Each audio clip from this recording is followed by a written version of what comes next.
Évidemment, vu comme ça, tout en bleu et sous le soleil, réserviste opérationnel, c'est la belle vie.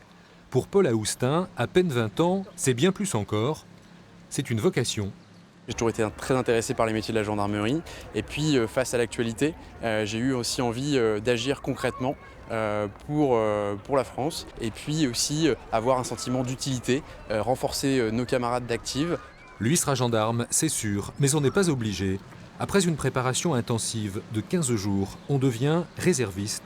La grande maison fonctionne de plus en plus avec ses volontaires en appui. Depuis le début de l'année, on emploie sur le Calvados une moyenne de 25 réservistes jour. Alors évidemment, ce qui change maintenant, compte tenu du contexte, c'est qu'on va avoir des moyens supplémentaires pour pouvoir employer plus de réservistes opérationnels en fonction des priorités qui sont les nôtres et en fonction de leur disponibilité.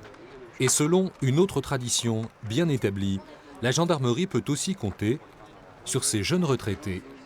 J'ai pas mal d'expérience, pas mal d'acquis. J'ai passé plus de 20 ans à l'extérieur de la caserne, puisque j'étais en réserve, en gendarmerie mobile. Donc ça fait du bien de souffler, mais aussi de reprendre, pas une deuxième activité, mais rendre service encore à la gendarmerie qui m'a fait vivre pendant 37 ans. Sans arriver jusque-là, toutes les bonnes volontés sont les bienvenues. On invite les jeunes, notamment les jeunes citoyens de 17 à 30 ans, de venir nous voir au sein des brigades territoriales, au sein du centre d'information et de recrutement de la gendarmerie ou tout directement par intranet pour venir s'inscrire et devenir un réserviste de demain.